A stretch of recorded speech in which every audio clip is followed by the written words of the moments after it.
Hello, adventurer. It's good to see you. You have made it to the morning grind. Welcome, welcome. It's the live stream at the beginning of the Geekverse, where we talk about all types of topics in geekdom, gaming, and fantasy, with an emphasis on being constructive and creating the things that we want to exist in the world. It's all on the grind, Sizemore. Can't be too fine, can't be too coarse. That's exactly right. There are a lot of adventures to be had today. Dungeons to explore and monsters to slay, and who knows what a random encounter might send our way. That's why we have to prepare, so settle in now for the morning grind with your favorite beverage in hand. Tea? Or maybe something a little stronger. I've got a few bottles of the old Wynyard left. Whatever you want. Pull up a chair. Dude. If you're feeling fancy, how about a cappuccino? Or a frappuccino? Or how about an espresso? Just tea, thank you. Sounds good to me, Gandalf. Whatever you want. I'm just glad you're here. Everyone is welcome. You can just watch if you want. You don't have to worship anything you don't want to worship. Thank you, Mike. But be forewarned. Sometimes we get really strange characters around here. Wait, what's that you say? Why can't you come and be a part of the stream? My wife would disown me. Oh no, I bet she'll be fine with it. Come on in. Am I scared for my safety? No. What are we supposed to do? Everybody do the secret handshake.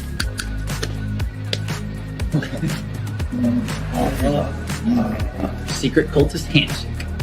Oh, now do wizards who love each other.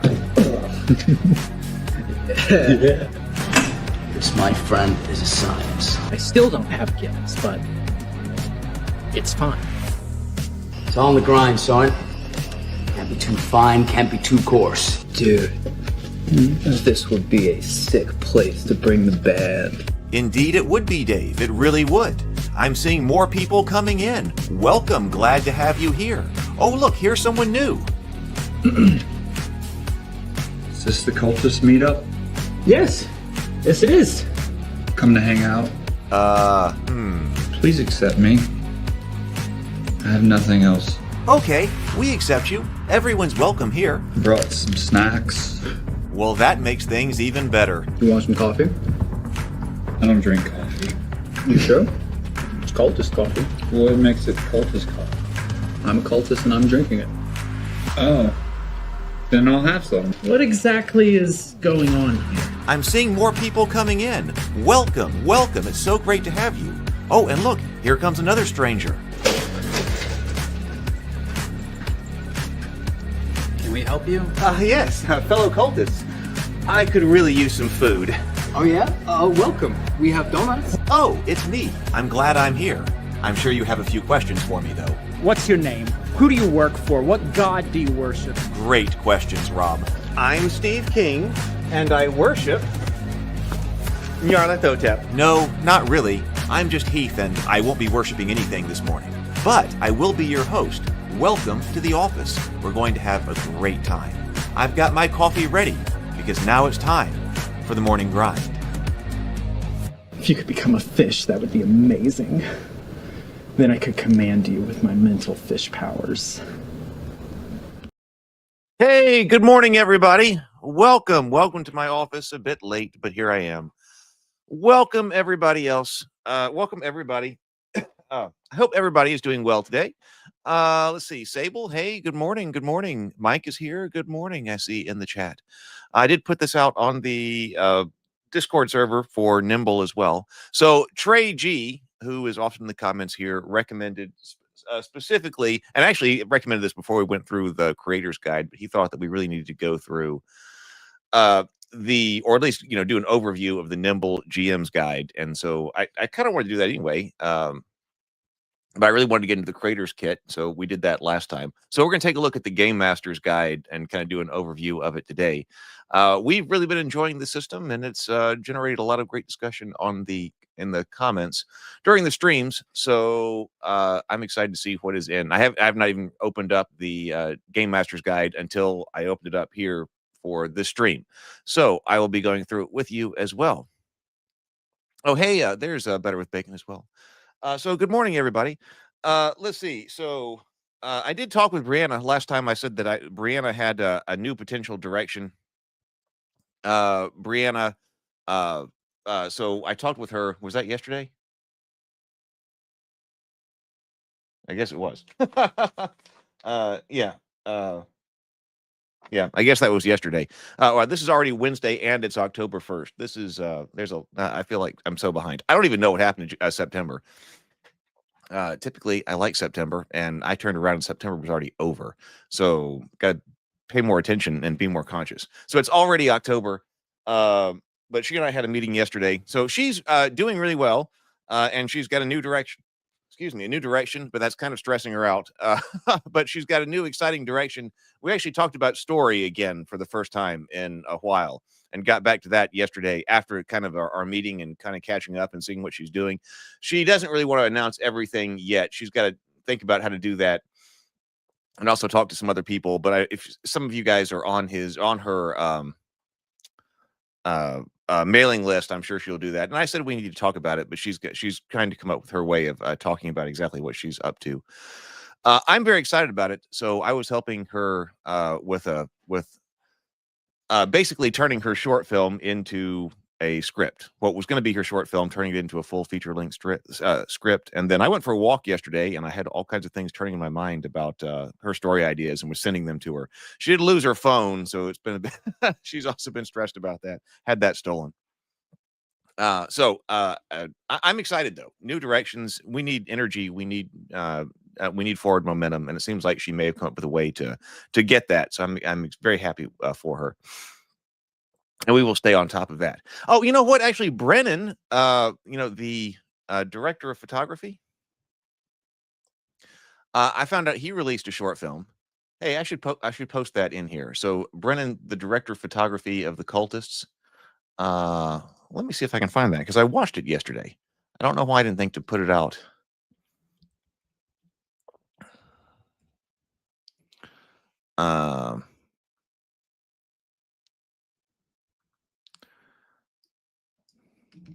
If I can find it.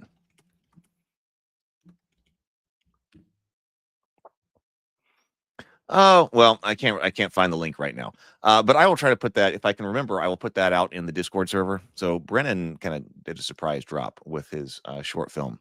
Like a week ago or something like that. And I didn't even know about it. So I will try to put that out. So, all right. Our main topic is the Nimble GM's guide.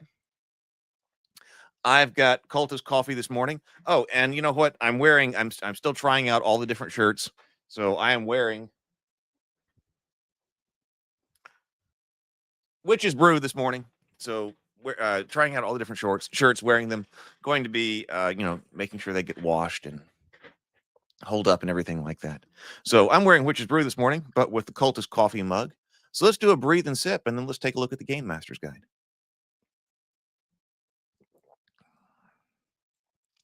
All right, let's breathe.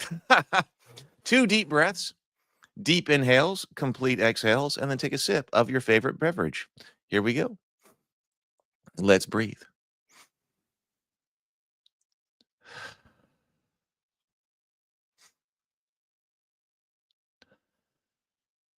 And sip.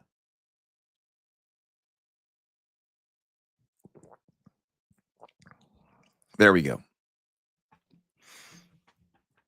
Yeah, they do look really good. I'm excited about them, and I'm really hoping that those books get here. I'm eager to get the Kickstarter fulfilled. So I was looking today, or yesterday rather, on the on drive-through to see if they had shipped the proofs yet. And nope, not. But I wasn't really expecting it, but I was just looking in to see if there was any kind of information, and there's not. So I'm really looking forward to getting the proofs, and I hope that they just look absolutely fantastic, and we don't have to do anything else to them, and then we can go forward to shipping. But yeah, the creator's kit for Nimble was a fantastic document. That was a fantastic document on game design.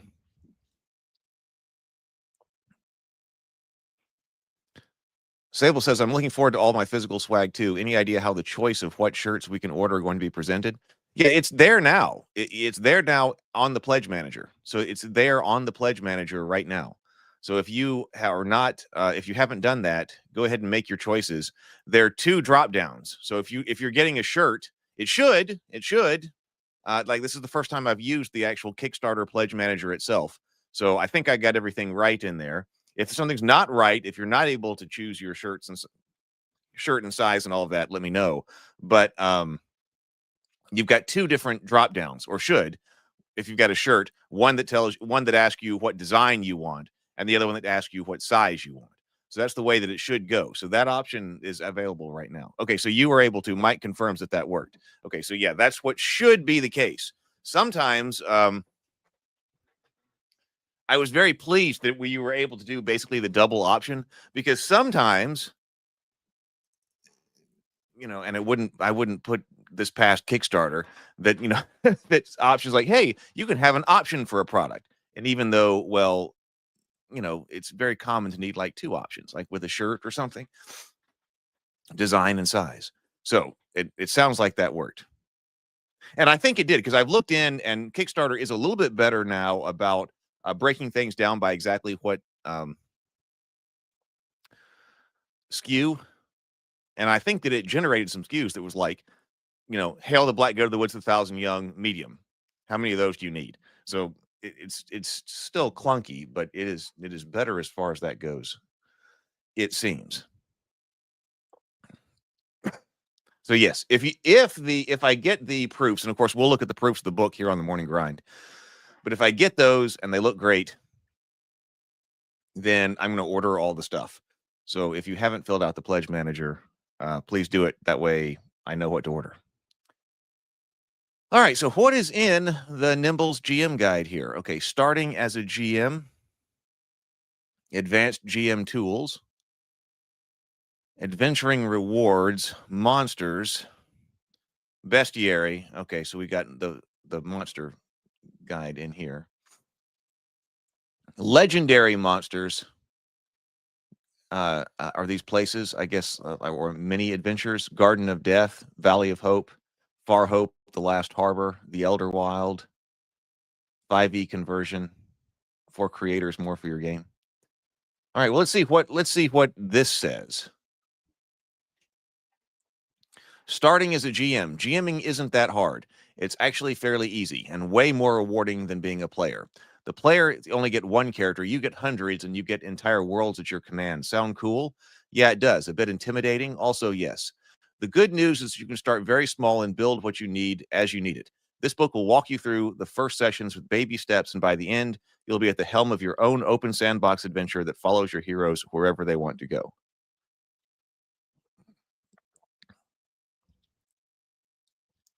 Familiarize your, I just had a thought. Hang on.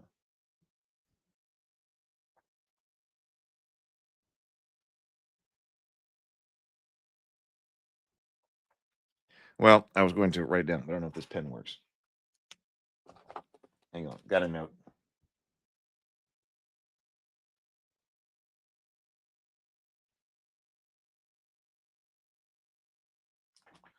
Okay. Hey, good morning. Looking for Mom here. Well, so we took a look at the core player's guide. We took a look at the player's guide 2 episodes ago, and then we took a look at the creator's guide, which we loved. And so now, but we were told, I mean, I wanted to look at this anyway because I'm interested in the system, but Trey, especially, who is often in the comments here, wanted to be sure that we take a look at the GM's guide. So there we did. So now we are.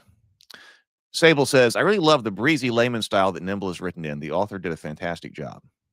The second sentence here. Oh, GM isn't that hard. It's actually fairly easy and way more rewarding than being a player. That one. So yes, welcome. Looking for Mom.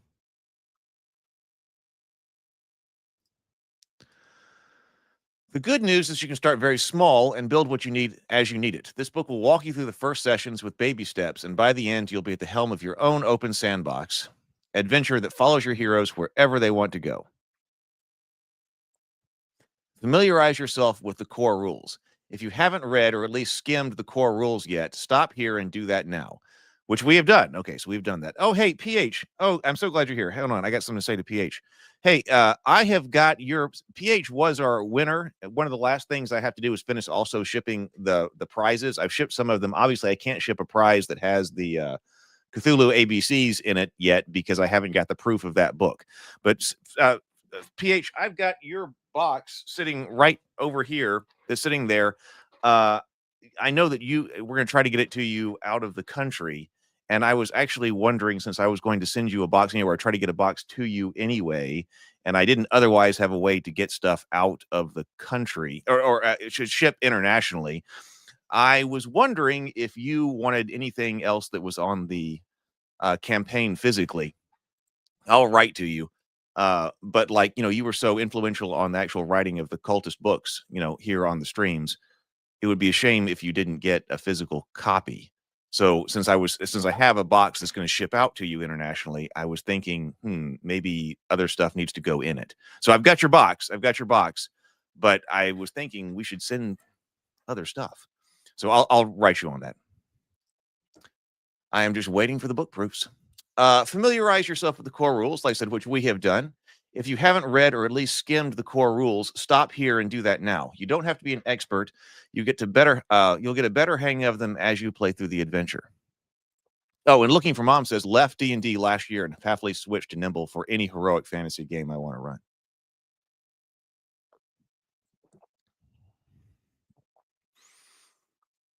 I should make a video.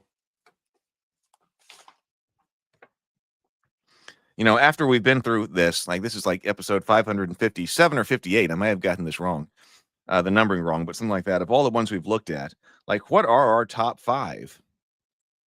Or what are my top 5? It's been a long time since I've made a traditional YouTube video on this channel. But this is definitely one of my favorites. I was thinking about that. I really liked, the OSR. We've liked Index, Nimble. Of course, a lot of people like Shadow Dark. Maul's Ritter is one of the big surprises. I've never gotten to play that one, but I think that one will have to go on the list. Right. Yes, I saw that you already have the PDF version, but yeah, I was like, how can we get a hard copy something to you?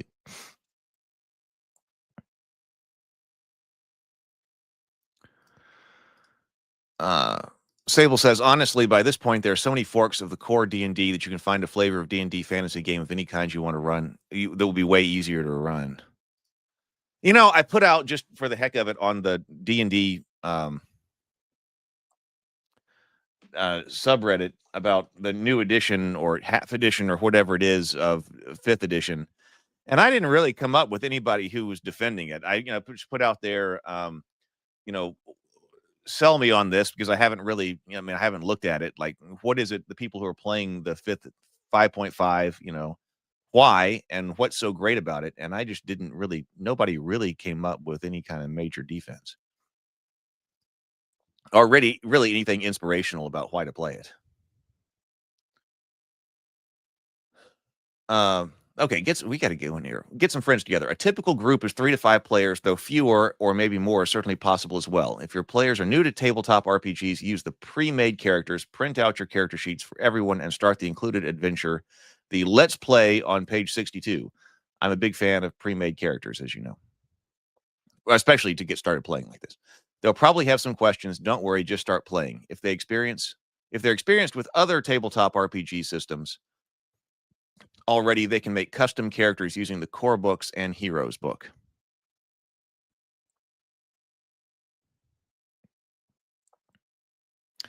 Don't expect them to remember all the rules perfectly. The first few times you play, expect to forget some rules, and that's okay. When in doubt, rule in favor of your players and keep the game moving. Okay, so rule number 1, when in doubt, which is different from rule 0, I guess. The rule number 1, when in doubt, rule in favor of the heroes. Roll with it. Sometimes you don't know the right way to resolve a particularly off-the-wall idea. Don't stop to look up the rules. Often there are many right answers. Do the coolest thing in the moment. Look it up later if you must. For example, I climb up that building and jump down, landing on top of the bad guy and attack him. Encourage the creativity. Let it happen. Maybe just this once, and you can reserve the right to change how it works in the future. For the above example, you can resolve the attack roll easy enough. Roll some dice. But falling that far would likely deal some damage, 1d6 per 10 feet. On the other hand, they'd be landing on another character, and that might soften the blow. Some options on how to handle it is the bad guy takes the fall damage instead. If the attack hits, split the fall damage between the two of them. On a miss, the hero takes the fall damage. On a crit, the bad guy takes it instead. Make a skill check. On a success, the bad guy takes the damage, else split the damage evenly between the two. I like this one. Any of these would be fair enough and also pretty cool. You can even tell the player how you'd resolve it and give them a chance to change their mind. You can definitely do that if you want. You'll have to make a dex save to avoid taking damage. You still want to do it. What if yes, sometimes your players will try to go so far off the adventure path that they don't know what to do. Be honest and feel free to say, hey, I'm new at this. Ask your players to stick to the story you've got prepared for now. In time, you'll be able to let them wander off and do something they can imagine or do anything they can imagine. But for now, let's play the adventure that's at hand. Sable says 5.5e is, in my opinion, worse than 4e, not because it heavily alters the mechanics or anything like 4e did, but just because it's largely been greeted with apathy. At least a lot of people hated 4e, and it did and still does have enthusiastic devotees. 5.5e has been greeted, as far as I can tell, with a resounding meh. That seems to be my experience as well. I would say, yeah, it seemed the response on the D&D subreddit sort of backs that up the other day, that everybody seemed really kind of apathetic about it. Like, oh, well, it cleans up a few things here or there. That's about what people said. Just don't stop the game to look up the right way to resolve the situation. If this becomes a regular tactic in your group, then you'll want to agree on a solution that feels right for your table. Rule number 2, let players do cool things. Your job is not to foil the players or be their enemy. The GM's job is to facilitate the fun and help them feel heroic. Yes, the Oathsworn will deal more damage if you attack them. Do it anyway. If you're playing intelligent monsters, maybe they catch on for a while and attack other players, but don't rob your players of the cool things that they can do. If a player casts a spell like Shadow Trap, go ahead and have monsters keep attacking them. Then have the monsters be scared to attack them for fear of another Shadow Trap, even when it's not cast. If that's what the monsters would do, do it. Default to yes. If a player comes up with a creative idea not explicitly in the rules, encourage it. If it seems like a long shot idea, tell them the consequences of failure. If they still want to do it, let the dice decide. Avoid a flat no, it doesn't work. Instead, try you fail to pick the lock, but you notice the chest isn't bolted down. Or, yeah, it works, but the guards are alerted, you drop something as you leap across the pit, or you take damage. There should always be a way to push the story forward when the heroes fail. Give everyone spotlight time. If one or two players generally speak up first, call on the others to weigh in. Make sure they get opportunities to shine. Design encounters and combat situations that cater to different hero strengths. Give more. When the adventurer offers an opportunity for a skill check, picking a pocket or the assess action, and they roll exceptionally well, like 20 plus, feel free to give them more than the bare minimum. For example, the DC 12 finesse check to secretly pick someone's pocket. On a 20 plus, perhaps they find some extra loot. So that is kind of the dice changing the world. Or on a 20 plus check to create an opening, they could get an additional die of damage as well. When information is necessary, choose one hero who knows the information. For instance, the hunter knows about this forest. The mage knows what the arcane symbol means. Alternatively, have everyone roll a skill check and reward the hero with the highest roll with the information. They are the ones who know it. I don't think I've ever seen anyone try that before. But I'm typically against knowledge checks, so this kind of goes along with that. Just choose somebody who knows critical information rather than making knowledge checks. Or that one would be good. Okay, whoever rolls highest happens to know that. Mike says their advice is clearly in favor of allowing players to do what they want. This is a mixed bag, but generally they are trying to keep things going, which I respect.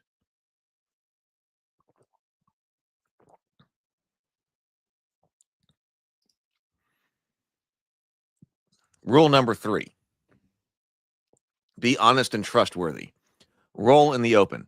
Even if you're not cheating, perhaps especially so, make sure the play also feels like your party like everything is on the up and up. What happens is what was supposed to happen. Players love to know they won fairly. For example, if they missed killing the bad guy by a single hit point, you're welcome to tell them, oh, sorry, you almost got him. He has 1 hit point left. Or if they suddenly kill a bad guy that was proving to be exceptionally difficult with exact damage, you can even show them the stat block and congratulate them on their great luck. Cheers will be had by all around the table. Hey, John. Welcome. Good to see you this morning. Telegraph danger. You must be clear about danger. Wasn't this also OSE kind of stuff too? Telegraph danger. You must be clear about danger. You are their eyes and ears. They cannot make meaningful decisions if they are in the dark about how deadly a situation is. If you telegraph danger and your heroes still make bad decisions, let them suffer the consequences of their choices. Heroes have plenty of options to get themselves out of sticky situations. Go get them. Don't be afraid to keep attacking a dying hero. They're still standing. It's what a monster would do. And don't be afraid to let them fall down an endless pit. Leave it to the players to figure out how to save themselves. Interpose, retreat, or something else. See page 12 for more. So we got advocates for open rolling here. So Mike says open rolling is the way. And then Better with Bacon says open rolling is the way. I tend to agree.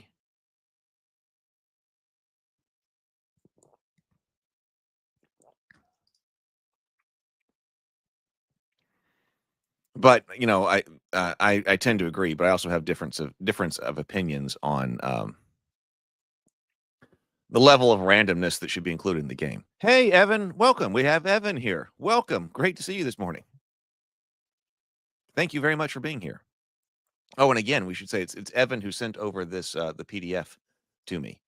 So thank you very much. So this is courtesy of Evan and Nimble RPG that we're looking at this morning. Okay, so this is advanced GM tools. Okay. What you don't see is, okay, it says it can be great fun to have the heroes unaware of the plots and machinations of the big bad evil guy, but you generally want to avoid your players feeling confused. Oh, it can be unaware, excuse me. It can be great fun to have the heroes unaware of the plots and machinations of the big bad evil guy, but you generally want to avoid your players feeling confused or lost in the campaign. A great way to make a complex story more sensible or keep moving forward despite a bad roll is to give the players information that the heroes don't have and can't act on. Letting the players in on what's happening, giving them information the heroes aren't privy to can be a great way to increase fun. I haven't really seen this talked about quite a bit. This is interesting. So cutscenes, cut away from the heroes and narrate a cutscene of the big bad guy being bad so they can understand what he's doing, why, and hopefully hate him more when it comes time to face him. Flashbacks reveal snippets of backstory or context through brief flashbacks. For instance, show an NPC's past struggles or a hero's forgotten memory. So I mean, this is like, in Star Wars, the original Star Wars, like, okay, so we're going to cut to Darth Vader on the Death Star, Grand Moff Tarkin and Darth Vader talking in the Death Star or doing something like that. Foreshadowing. Describe a dark figure watching the party from the shadows as they camp while the heroes are unaware. Describe the weather turning unexpectedly right before a bad twist in the story. Imminent danger. The heroes wander into a clearing near a goblin camp. You ask for a lore check to see how much they know about goblins. On a bad roll, it's great fun to describe what they could have known about it, but didn't. Goblins love to put traps everywhere, so you can tell them about the traps they're about to fall into. Start making deck save. So Sable says, open rolling is usually the way, but rolling can be used for dramatic effect out of combat too. If the DM is rolling stuff behind the screen for something the characters couldn't know that is happening in the world, that's a great way to build tension. On the other hand, calling for a very specific TN with consequences clearly communicated can do the same thing. Look at the ways that Brennan Lee Mulligan handles his tables rolls. It's highly theatrical. I don't know anything about that, but sounds interesting. So, imminent danger. The heroes wander into a clearing near a goblin camp. You ask for a lore check to see how much they can know about goblins. On a bad roll, it's great fun to describe what they could. Oh, I just read that. Monster secrets. On a failed assess check to encourage them to try again, you can inform the players of a monster's hidden strength, weaknesses, or technique that they won't be able to exploit until they succeed, encouraging more thoughtful play and adding more tactics to the encounter. Okay, so on a failed assess check. That they being the players here. You can inform the players of a monster's hidden strength or technique, not that the monster won't, but that the players won't be able to exploit until they succeed on that assess check. Secret allies. When exploring the dungeon, the heroes narrowly avoid a hidden trap. Narrate how a secretive ally, a sympathetic goblin, disarmed it just in time without the heroes ever knowing. The heroes may just be more open to chatting when they meet their little secret friend than coming to blows. Split perspectives. Whenever the party splits up, narrate their actions in parallel. Jump between groups whenever there's a cliffhanger to build tension and excitement. Undetected traitors. The party meets a new non-player character, NPC, or gains a new companion. Narrate a scene which this companion is communicating secretly with the villain. Giving information to the players that they can't act on is a great way to increase drama and excitement. As long as they're role-playing correctly, which is exactly what I was going to be, where I was going to go with that. They are, yes. Clearly here, using a lot of player character differentiation, which is also not something that I've read a lot. I mean, obviously, games will talk about player character differentiation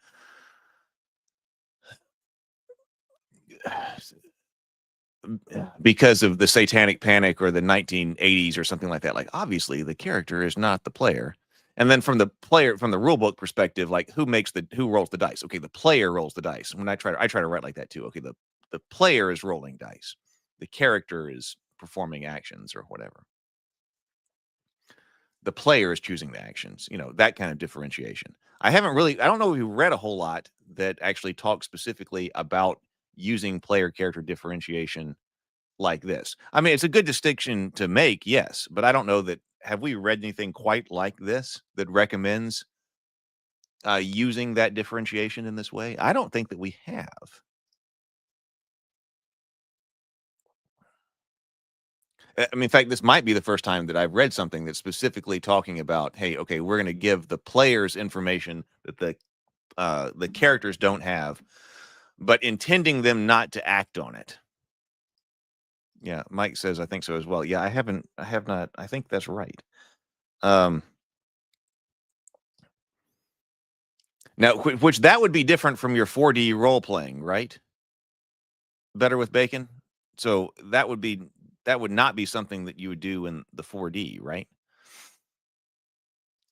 But they say, note, these techniques only work if your players are willing to play along. Yes, some players may get frustrated by information that they can't act on. Others will love it. If you give them hidden information and they try to act on it, you might not be able to use this technique too often. Well, I was just thinking, if you're doing the deep immersion role playing, right? If you're trying to do the deep immersion role playing, you would probably not use this technique of the player character differentiation to the level of giving the players information that they can't act on, right? Because we talked about how it seemed like a lot of the other advice seemed to go along with the 4D deep immersion kind of role playing. PH says, yesterday I DM'd Knave 2 again. The wizard is not very happy with the spells, but he's learning how to make the most of it, and it's easy to change them anyway. I just don't because they are so funny. Yeah, so Bacon kind of concurs there that, yeah, that's correct. Wouldn't do that in a 4D kind of gaming environment.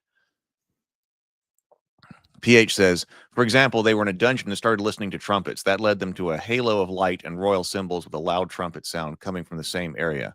But there was nothing there until they found out there was an invisible chest inside the halo, and inside the chest, a new spell, Voriel's Majestic Concealing. So Sable says, I've seen that done again and again in a game with Brennan Lee Mulligan, but he was a player. Abria Lengar was the GM. It kind of blew the players' minds to be shown a scene that they couldn't interact with. So heroic vignettes. Of all the ways to start a new campaign, heroic vignettes or playable backstories are one of the best, and this is capital BEST. Campaigns are at their most fun once players have really gotten to know each other's heroes. But introductions can feel slow and awkward. Vignettes fix that. These brief one-on-one scenes, no more than 5 minutes each, help you fast forward to the fun. Before the campaign, talk with your players about their heroes. Some may have detailed ideas, while others might just say, I'm a dragon dude with a big axe.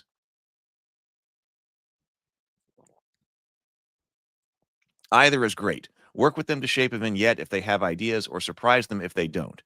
Example 1. Ben wants to play a dumb kobold who thinks he's a divinely chosen servant but accidentally made a pact with an evil patron. He doesn't really care about the details, though. Let's help him fill in the blanks. You crouch in a thorny bush, surrounded by twigs, leaves, and the suppressed giggles of your best buds. Dopo and twigs. Hunger gnaws at your bellies. The sound of a wagon wheels and horse hooves growl louder. Dopo. Oh, man, this is going to be good. You think they have sandwiches? Twigs. If not, we can eat them. Their deaths will not be in vain. All he. What do you want to use to ambush the travelers? With a swift leap, you and your companions spring into action. Dobo and Twigs tackle the driver and passenger while the horses panic, sending the cart flying. You snatch a satchel and vanish into the shadows. Excitement buzzes through you as you tear into the satchel, only to find papers, inedible papers. Goblins can't eat paper? Or kobolds? Okay. Ben, I pull them out to take a look. Your kobold pals crowd around, eyes wide with curiosity. The papers are covered in strange symbols and incoherent words. You can't read them, but they feel different, powerful. Ben, look at me. I'm human. I can read. I can write. Oh, Ben is human. Okay. I can write. He marks an X on the papers. A surge of power races through you as a shadow figure bursts forth. The papers disintegrate into ash. Mysterious figure. The pact is sealed. Your friends are terrified. Dopo. It's Baphomet. We're doomed. Carrick made us do it. Eat him, not us. In your limited kobold intellect, what does Kennick believe to be happening?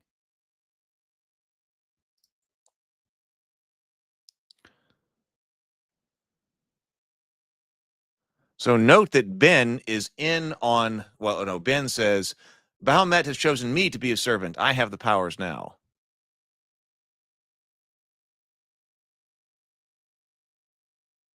Oh, Ben is pretending to be human. Okay, I got you. So Ben is the kobold. When he was like joking, when he was like, hey, look, I can read. Look at what I know what I'm doing. The chest puffed out, with your chest puffed out and your heart full of pride, you clutch the satchel and declare yourself Baphomet's chosen. Inside, you find strange words like university and admissions. With your awestruck kobolds buddies in tow, you set off on a divine mission to uncover what it all means and maybe find some sandwiches along the way. Note that Ben is in on the vignette. It's not like an adventure where you don't know exactly what's going to happen. You both know he's going to sign the papers and start the journey. This is for the other players to find out about his character in a fun way.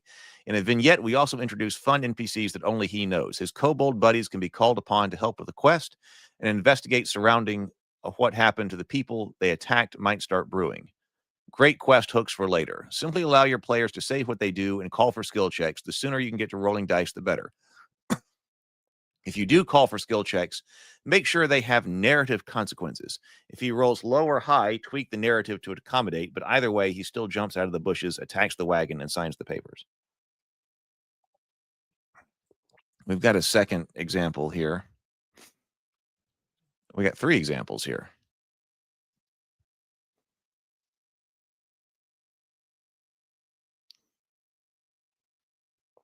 Making your own adventures. Okay, an adventure should have a mix of three RPG pillars. Combat, role-playing, and exploration. Some players will get listless if there's too much yapping and not enough smacking. Even in combat-heavy sessions, let players use their social or exploration skills. Others really like using their creativity to overcome exploration challenges. Some of the most fun sessions are when little to no combat happens. Here are some great ways to ensure your adventures have a nice mix.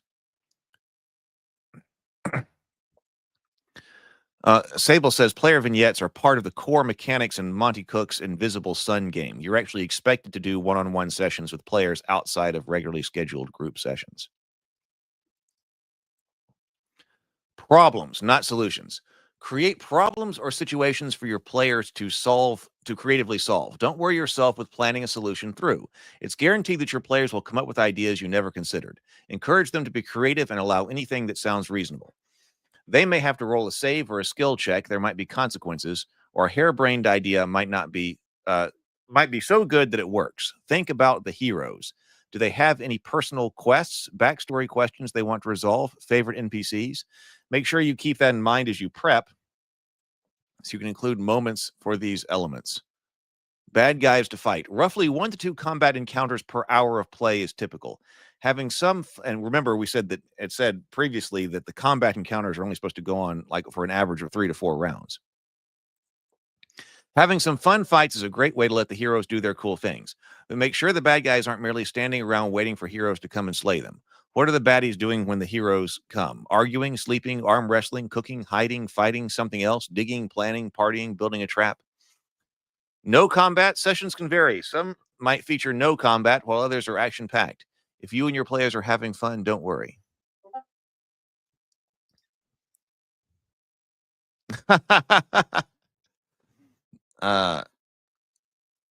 Bacon just put a meme in the Discord server. That's what I just heard. Very difficulty or optional encounters. Heroes may choose to engage it if they're itching for a fight or avoid combat. Very difficulty. While most encounters may be fun, fair fights in a realistic world are not everything. In a realistic world, not everything will be perfectly level appropriate. Some encounters will be easy, allowing the heroes to flex their muscles. Some encounters will occasionally be far too powerful to face it head on. The party will need to run. If they do face it, you'll have to be exceptional. They'll have to be exceptional tactical, social wit, or cheating. Or maybe very lucky, right?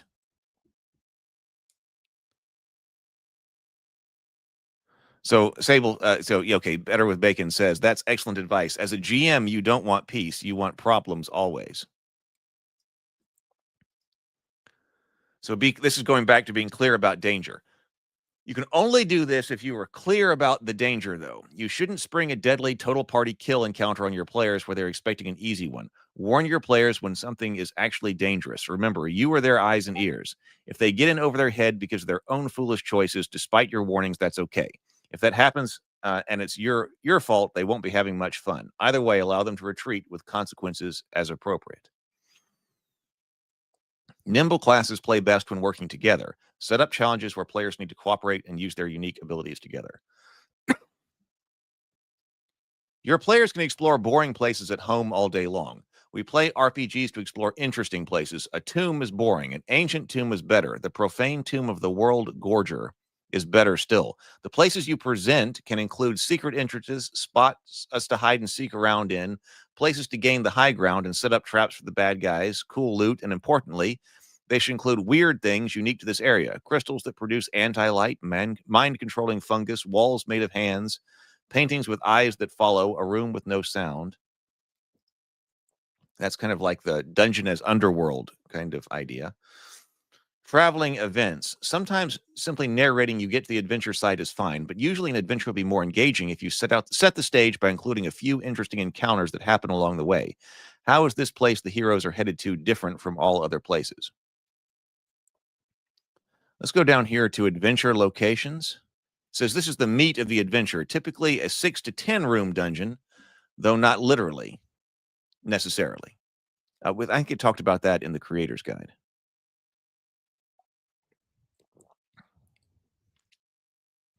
I think it did. It says others to influence.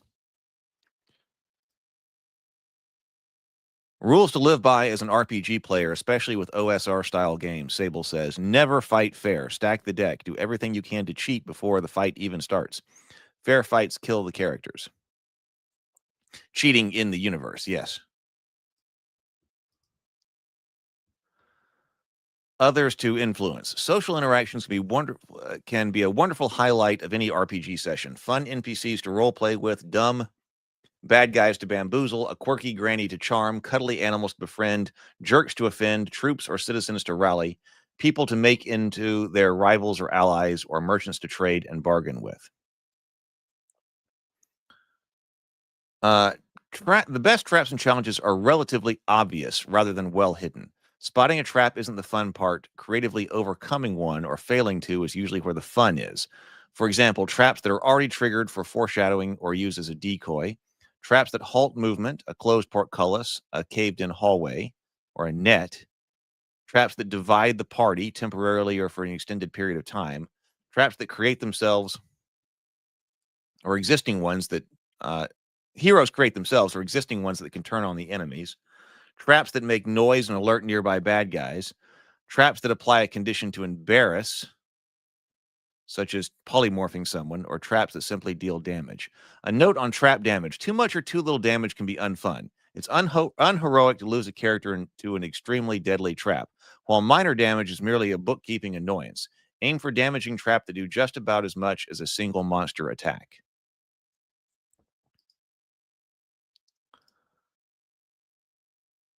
Information can be a fantastic reward as well. The location of a safe resting place to recuperate, knowledge of a bad guy's plans, especially location of a safe place to recuperate, I think would be especially important in this game, since the terminology is safe rest, right? And safe rest gets you back the resources.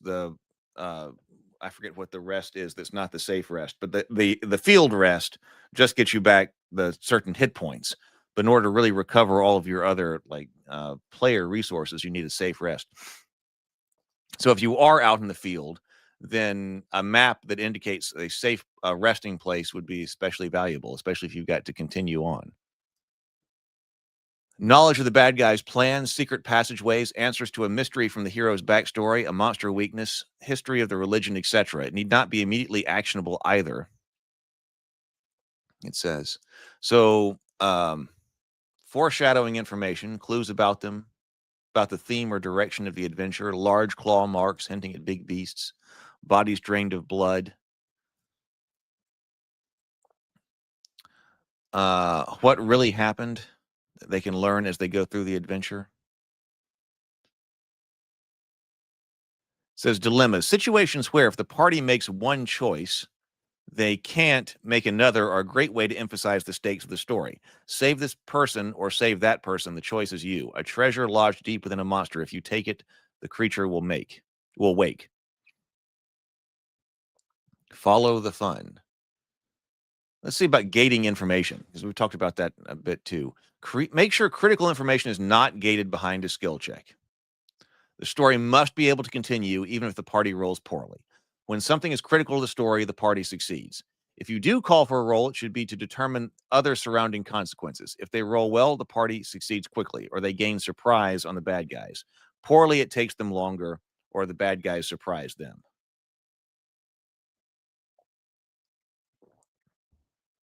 I just had a thought regarding like the heart system used in index card RPG. It has to do with damage by class, as we talked about that, and I would like to experiment with that more.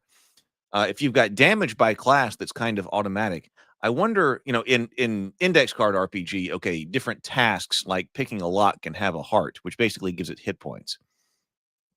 And so that might tell you, like, you would roll a certain number of like dice if you're using a tool or something to remove those hit points, and then you open the door. So that's important if you're in a combat environment. It's going to take you time to pick this lock so your party can escape. Well, how long is that? Well, you could do that as an extended action by rolling dice against its heart.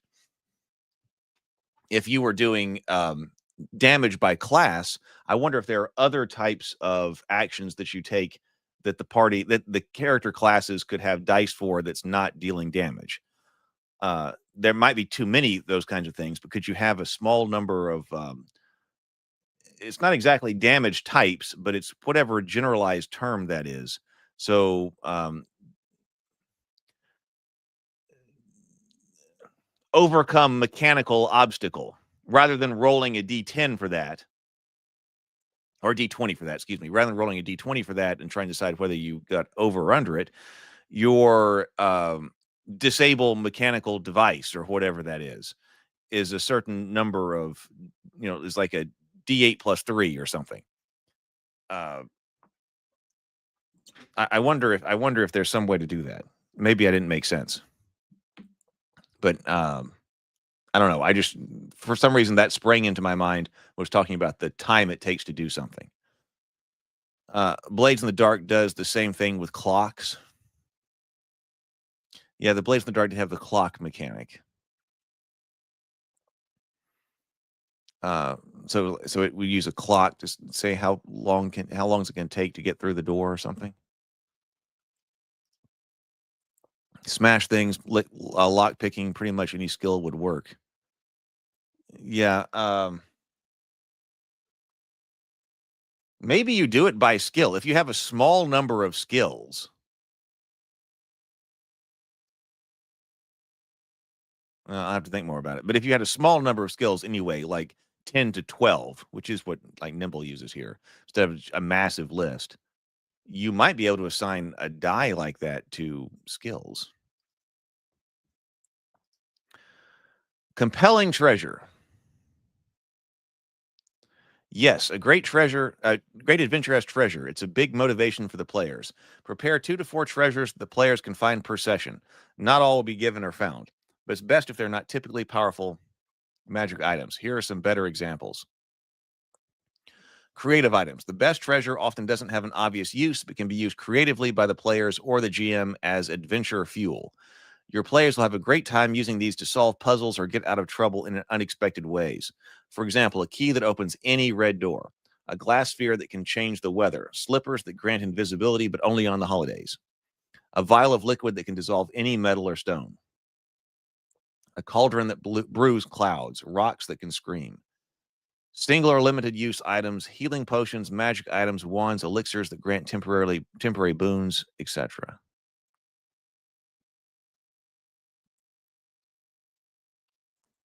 Cosmetic items, gold, quest starters, mundane items.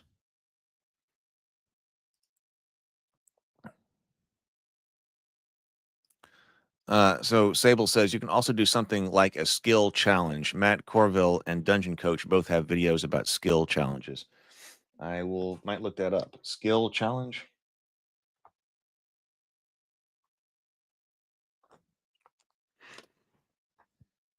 Mike says, like if you have a lockpick skill of 2d6 and the lock is 10 HP, that will take you a number of rounds to pick the lock equal to draining the challenge's HP. Right, yes. Because I tend to like the idea of giving, like one solution being to give hit points to more things. Kind of like index card does.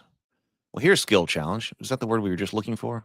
So here is a skill challenge. Okay, so we were just talking about this word, and now that happens to be on the on this term, and this happens to be what's up on the screen right now. Running skill challenge. Okay, so a skill challenge is an extended series of skill checks that help paint a narrative picture when there's extreme uncertainty outside of combat. For example, navigating a collapsing dungeon,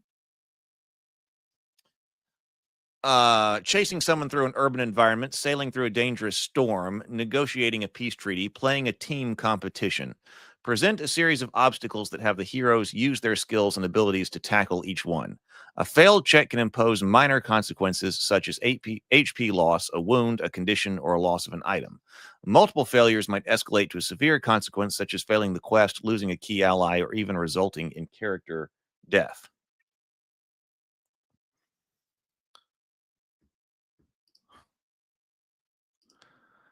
Pointy Hat PH says, also talks about fights as being something like skill challenges, but I forgot the name he used, but it was about fighting being a sequence of problems to solve to defeat the opponent. Oh, Sable says, I have the GM's guide right here, so I might have done that on purpose.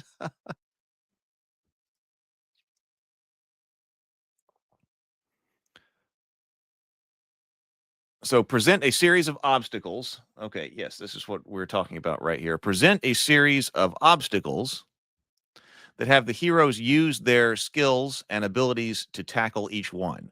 A failed check can impose. Oh, wait, I just read that.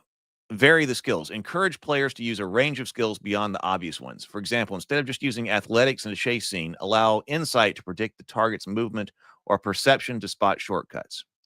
Reward creativity. If a player spends resources, a spell, a rare item, or a limited use ability, or proposes a particularly creative idea, grant an advantage on the check, allowing an unconventional skill to use or provide an automatic success.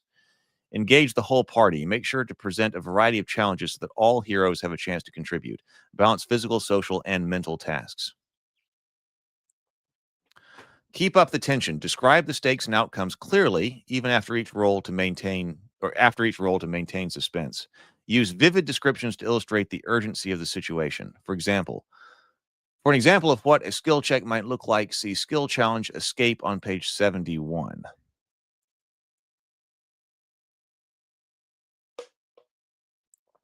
What to avoid? Oh, it doesn't matter. When your players ask you for the name of an NPC or some small detail you think doesn't really matter, it matters. When they do this, it means you are doing a good job and they are taking your world seriously. Don't shatter the verisimilitude by shrugging off their question. If they ask about a random no-name NPC, he's got a new name. He's got a name now, and don't forget to write it down. If they ask what kind of shoes the goblin is wearing, give them the answer. Feel free to ask why they're curious about it. Perhaps they suspect the goblin is the culprit in the crime, or they want to memorize what the goblin's tracks look like. Reward your players for taking your world seriously. The things they are interested in matters.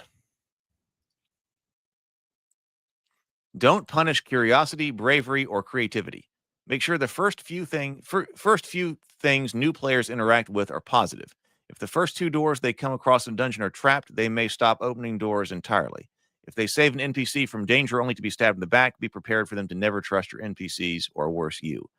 If they negotiate creatively with some bad guys instead of getting into combat and it goes poorly, expect them to give up on attempting that ever again.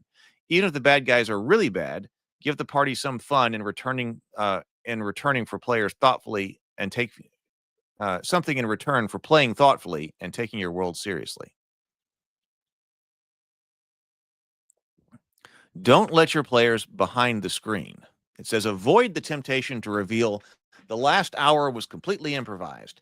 It may feel good to tell them and pat yourself on the back for your improv skills, but it likely won't feel good to them that they're just making it up as you go along, Granted, that's what all of this is, but they don't need to know that. Players want to feel like stuff happens because it was supposed to happen. That NPC they took a liking to was really supposed to be in that town. The bad guy was really supposed to take them off. Don't rule too rigidly. Be careful. Before you say, no, you can't do that, consider letting it happen. Chances are it won't break the campaign. Players may want to use their combat-only abilities outside of combat, or the situation calls for it. If the situation calls for it and it sounds reasonable, let them. For example, a berserker may rage before trying a might check, or a storm shifter may shapeshift into an owlbear. You can optionally give them advantage on the skill check or just allow them to succeed. If you're concerned about some strange thing happening over and over again, you can say, because this idea is so cool, I'll let it happen just this once, but it might not work in the future. Don't roll too frequently. Ask for rolls, skill checks, or saves only when they add tension, uncertainty, or narrative weight to the story. Rolls are most impactful when they occur during moments of tension. There's a time pressure or immediate danger or uncertainty. The outcome is generally in question, and failure creates meaningful consequences. The meaningful consequences of failure comes up a lot in today's role-playing games. Like, why are we rolling? We're only really should be rolling if there's some meaningful consequence to failure. If there's not, then why roll? Mike says, if the players have agency, then improving things will not be an issue, as the players' goals and motivations are compelling them forward.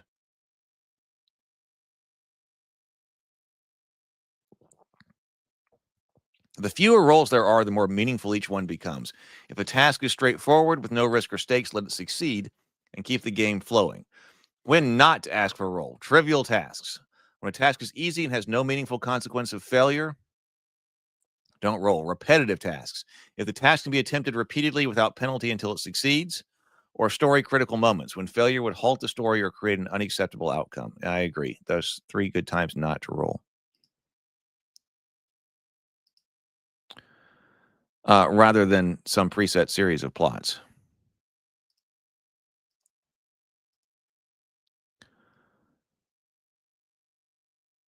Be brief, not stingy. In order for players' decisions to be meaningful, they need enough information to work with. Asking, do you go left or right, is too stingy. That's not enough information to make a meaningful decision. The players might as well flip a coin. Here are better examples. Do you save time and take the dangerous shortcut, or go the long way around and risk arriving late?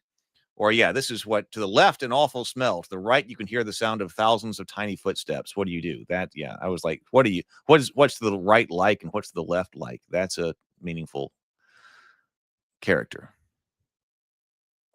Yeah, okay. So characters have agency, players have autonomy. Don't cheat. Maintaining fairness and trust at the table is one of your most important responsibilities as a GM. Players rely on you to uphold the rules and world logic, so avoid altering encounters or outcomes in ways that feel artificial or contrived. I think this might have been in the something like this might have been in the creator's guide as well. Changing dice rolls, hit points, or results behind the screen to save players or make things harder for them can feel like cheating, even if you're doing it with good intention. It robs players of consequences for their choices, good or bad. Let victories and failures happen naturally. If you must cheat, it has to make sense. Sometimes you may realize that an encounter is too punishing or too boring. If you absolutely need to tweak something, give a good in-world reason for the adjustment. If an encounter is too easy, it's okay to escalate the challenge slightly. For example, reinforcements could emerge behind the cover, the hidden passageways. Yeah, I think we have this. Or have the ogres argue or something. Adventuring rewards.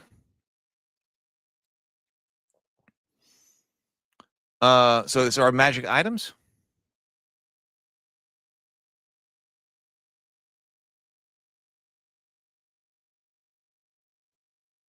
Let's just see what it says about them. We don't have to look at all the magic items. We've been going for an hour anyway.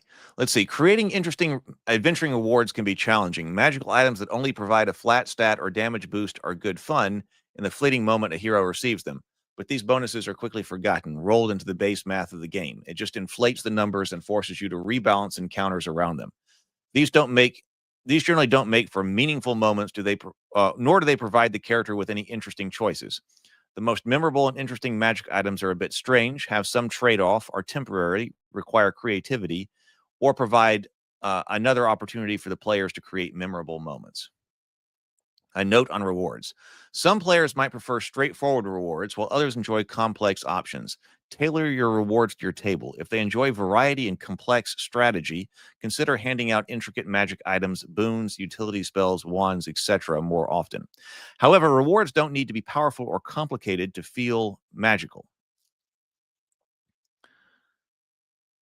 Meaningful, rather. A simple item with a cool name and description can be just as exciting. For example, if a player who loves dwarves, a plain D6 hand axe becomes unforgettable if it's named Troll's Bane, adorned with dwarven runes, and garners respect from other dwarves. The story and flavor around the item matters more than its mechanics. A release valve. A total party kill is sometimes the right outcome. The heroes are playing fast and loose, you have telegraphed danger, and they forge ahead heedless. It's important that the player's choices have realistic consequences. The heroes all die. That said, when it's not the fault of the players, it's unexpected, unfair, or unintended, a TPK should not happen. It's good for the GM to have a release valve to get them out of this trouble. This gives you some leeway in encounter design, freeing you from worrying too much about the perfect game balance. Having extremely dangerous threats that players can stumble into and escape from is a great way to show the world is realistic and to make things painful for the heroes without being too punishing for the players. Oh, yeah, so yes, this is like, okay, an example would be the Gem of Escape. These magical gems are always crafted in pairs and can have any number of willing creatures magically bound to it. Crush one action in case of emergency to instantly teleport all who are bound to it to the location of the other gem. Why this is great. A party may find the gem on a defeated bad guy. Where's the other gem? Who knows? They might, that would be fun. They might use it to hunt down the rest of the bad guys. They might use it to escape a sticky situation. It's up to you as the GM whether or not they escape to safety or it's out of the frying pan and into the fire. That would be cool. We got to get out of here. We're going to crush it, but who knows where we're going to end up. You might end up in the bad guy's lair from Last Quest.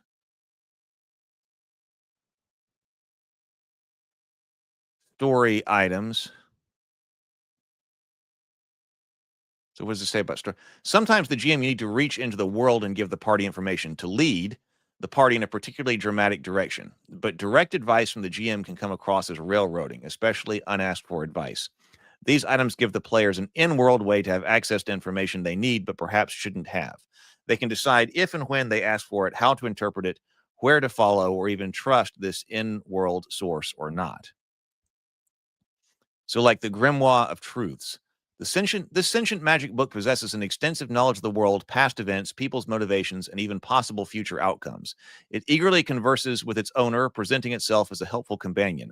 However, its true goal is to gain their trust, offer it just enough insight to ultimately lead them into greater trouble. Okay, the hearing, a simple piece of jewelry worn on the ear. When worn, wearers can communicate with one another no matter the distance. Frequently crafted as a pair, sometimes as a larger set. Why this is cool. How many do you let your party find? Just one? Who has the other ones? The bad guys, perhaps? Or do they find a pair? Perhaps they are part of a much larger set and left by the bad guys so they can listen to the party's plans. Resting and healing. When a party rests is up to you as the GM. Offering one-time healing or directions as a hidden oasis where they can rest will be great quest rewards. Make sure you reward different classes too. The hunter can spot rare medicinal herbs. The storm shifter could befriend an animal that shares the location of a safe hideaway. The shepherd or oathsworn could cleanse and rededicate a holy site, etc. Secret spells. There's a lot in this book. Gold and how much gold. The table on the right outlines the average amount of gold each hero will typically gain per level. A quest for a noble cause from a poor villager might pay modestly, 1 or 2 levels below average, while one from a wealthy noble with questionable motives might offer a more extravagant reward.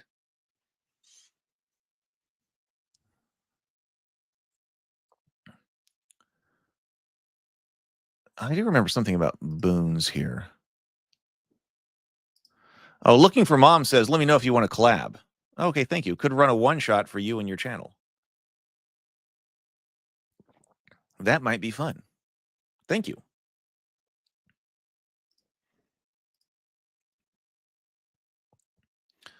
Let's see. So spending extra gold on lavish accommodations, that was it, can provide valuable temporary benefits.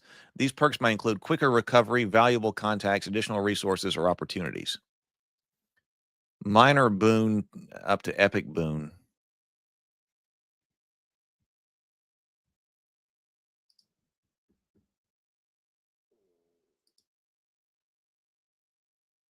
And then monsters. Okay, so we got to the monsters.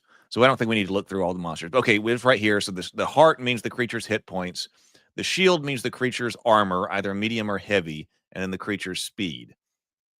So it says, okay, so monster armor, remember, monsters die when they reach 0 hit points. When monsters are unarmored, some creatures are tougher to take down. So medium armor adjusts the dice. Monsters with medium armor ignore all damage modifiers from stats and other effects, taking damage only from the sum of the dice. Heavy armor, half the damage, half the dice. Monsters with heavy armor ignore damage modifiers and take half the sum of the dice, rounding up. Tell your players, when a monster has armor, it shouldn't be a secret. Regular goblins are unarmored. That goblin, he's holding a shield. He has medium armor. A golem that's completely made out of metal, that's heavy armor. I thought that's why we had light armor. I think so. This is light armor and basically ignore unarmored or light armor for monsters. Yeah, it was. Once again, great suggestions there. Dealing with armor. Heroes' critical hits, some spells, and damage type vulnerabilities ignore monster armor altogether. You know, I guess in keeping with the philosophy that this game seems to have here, it's like, okay, if like with the armor thing, if heroes are most of the time going to be fighting other creatures that are prepared for a fight, then they're probably going to be wearing armor too. So the damage that the hero is causing should be scaled against an armored opponent. So maybe it's okay if in this case it does say unarmored, but you could just say we're assuming that combatants, which is most of the time what you're fighting, have at least light armor. And in the case they have medium armor, then do this. And if they have heavy armor, that's an extra special case and do this. But you could probably also say the reverse, that in the event that you're fighting somebody who's unarmored, who is not a combatant and is not generally prepared for combat, like you pull out your sword and hit, some civilian or something like that, or, an unarmored guy that you expect to be a spy of the bad guy or something like that. Maybe then that's when you do add something else. Oh, we have another, like heavy armor, we have a special case. You attacking a person who is a non-combatant who's completely unprepared for the strike. So what is the average die? What is the dice built around? It should be built around the average or standard situation. I'm making attack against a standardly equipped and prepared combatant, which would be most of the time in combat, I guess. So dealing with armor, heroes' critical hits, some spells, and damage type vulnerabilities ignore monster armor altogether. This means certain weapons and spells are better or worse against armored foes. It's also a great opportunity to remind your player about the assess action. Monster armor versus hero armor. Why does it work differently? GMs have enough to juggle without the added complexity of having to decide when to defend against a dozen of attacks each round. Heroes, on the other hand, have only one character to focus on, so the additional tactical depth is not a burden, but an enjoyable detail. Justification of the asymmetric play. So this does say that monsters are unarmored by default. I wonder what the decision there was, because like I said, I think I would have made that like lightly armored, and then have a special like unarmored condition that the game master can pull out. Roll extra dice for unarmored creature. That seems to be the thing to do. That you get some type of bonus, or I forget how they handle critical damage, but it could be maybe an automatic crit or something like that. But that seems like what I would have done based on where this is going. But it says, unless otherwise noted, assume the creatures are medium-sized, unarmored, have speed 6, can replace an attack to move again, or replace either one of those to retry a save. Attacks have reach 1 and roll 1d20 for all saves, although some monsters may have advantage, disadvantage saves or checks when appropriate.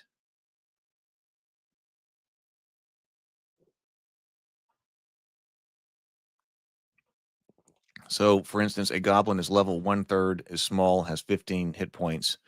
Haha, missed me. When an attack misses you, you deal 1 psychic damage in return.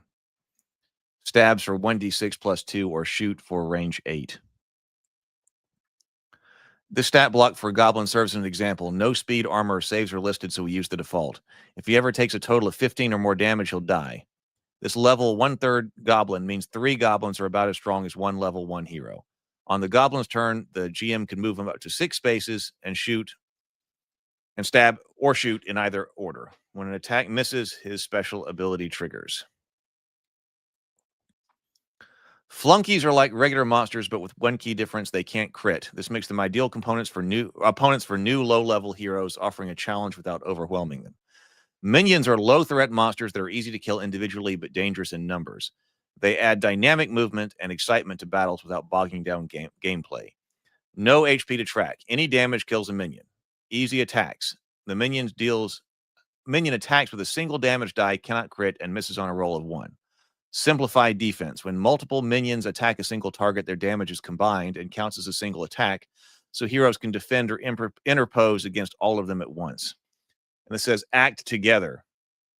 If your heroes are facing down a pack of goblin minions, rather than moving them one at a time, all minions attacking a particular hero should move and attack at the same time.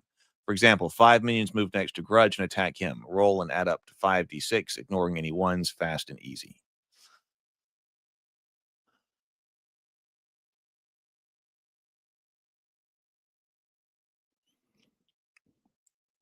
Combat encounter guidelines. Might have to stop there. Let me go back to the table of contents. Monsters. We did adventuring. So we're someplace. Yeah, we're okay. We are in monsters combat encounter guidelines. I don't think we need to go down into the bestiary. Yeah, so it's got all of our monster stats in here. So let's finish that. So let's go back. And then what are these things here? Like Valley of Hope. The Valley of Hope is a picturesque and fertile expanse framed by rolling hills and majestic mountains. I mean, so it's a location. We got. Oh, I saw that it was the map to download. So what is in here? This is.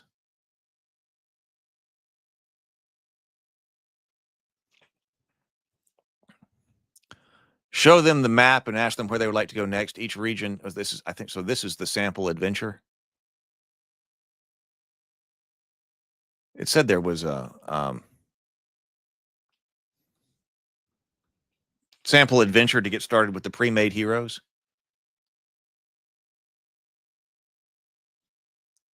A level 2. So okay. So it looks like, so then maybe it's the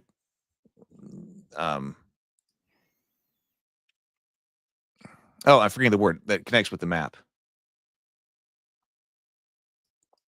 In the back, different places in the back,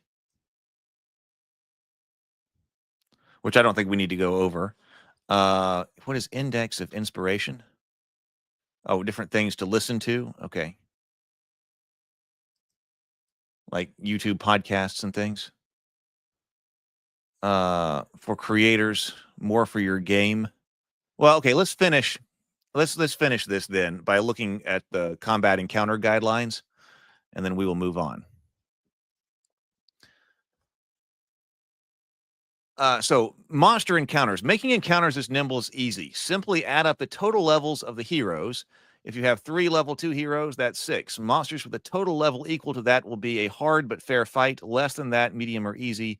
Greater than that, deadly or very deadly. For example, a griffin is a level 4 monster, so a flock of 6 griffins, 24 monster levels in total, will be a hard encounter for 6 level 4 heroes, 4 level 6 heroes, or 3 level 8 heroes.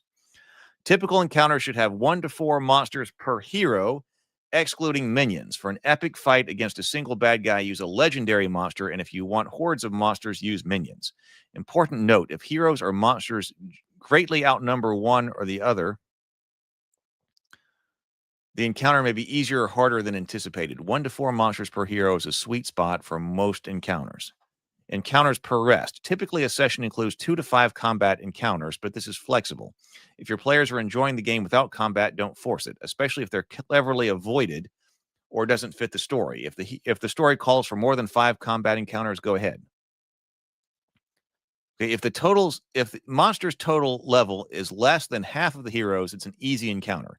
Heroes will lose minimal HP and resources, making these encounters great for testing new abilities or gauging progress or whittling down resources. They help players feel powerful, especially after leveling up. Use 1 to 2 easy encounters in a typical session. And I actually think that's underused because, yes, I agree. Sometimes the players want to show off.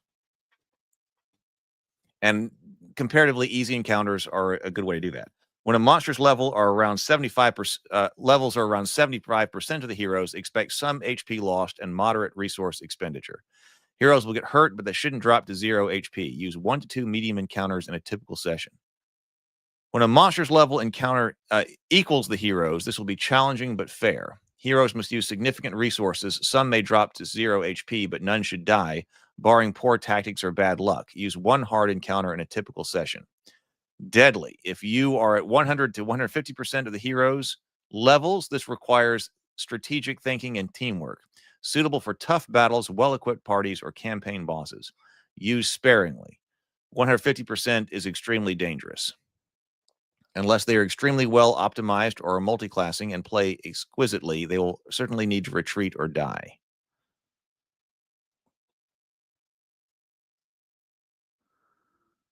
Armor variety. While these ratios can vary too, armored foes can bog down combat. Use armor to add flavor, not frustration. For a balanced session, aim for roughly 60% unarmored, 30% medium armor, and 10% heavy armor. Start easy, it says. Balancing with tactics. Concentrating attacks on one or two heroes makes the encounter feel harder. Conversely, spreading out damage or sending monsters in waves can make the encounter more manageable. Movement. Target squishy characters. Make them use actions to defend or run away. Let the tanks feel good about defending and interposing. Adjust initiative. The sooner the monsters act in the round, the harder the encounter will be, and vice versa. If after the first player's turn, it looks like the bad guys are in for a trouncing, move some of them up in the initiative order instead of waiting until the end of the round. Balancing minions. Minions excel as battlefield filler, allowing heroes to showcase their strength. Armored defenders can hold off waves of attack, while spellcasters can annihilate groups with a single spell. They help combat feel dynamic and give heroes the chance to shine, all while keeping the fast pace and excitement. Waves of minions. Start with an easier encounter and introduce minions in waves to dial in the challenge. Minions might want to emerge from hidden positions or be summoned mid-battle. 1 minion per hero, slightly more difficult, but they will greatly increase the tactical options. 2 to 3 per hero, noticeably more difficult. 4 per hero, much more challenging. Overkill damage. When minions lack HP, while minions lack HP, you can optionally use their dice size as a measure of durability. Excess damage from an attack can carry over to other minions in range. For example, a 20 damage attack could take down 2 D10 minions or 5 D4 minions.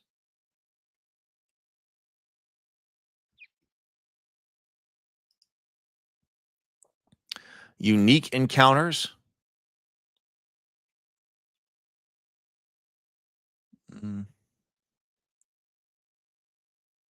Monster Builder. Oh, okay. If you'd like to create your own monsters, use the table below for your monster stats. Also very useful. Okay, it seems like this does give you everything that you need. You can also mix and match stats from different levels of a different kind of monster. For example, for each special ability added, lower the HP or damage 1 step or treat the monster as 1 step stronger. For example, if you want a glass cannon type of enemy, like a mage or an assassin, you can use the damage from 1 to 5 rows higher and the HP from an equal number of rows lower. A level 5 mage might have 34 HP and deal 26 damage per round. If we give the mage a teleport ability, he'll be as strong as a level 6 monster. For a tanky defensive creature, lower the damage and increase the HP armor. I think this is a great table. So there are a lot of HP. So a level 1 monster has 26 hit points, or about 26 hit points. HP. HP with no armor, HP with medium armor, HP with heavy armor. Damage per round. Attack sample dice. Save DC of 10. And then I guess this is equivalent challenge rating here.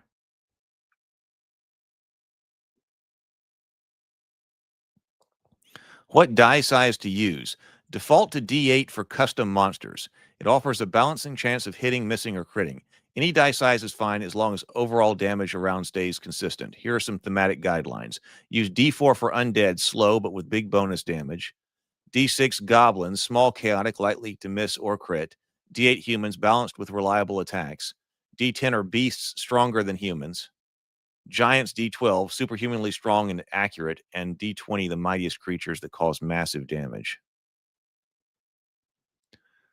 So here are flavors like savage, controlling, climbing, etc. And then we get to the bestiary.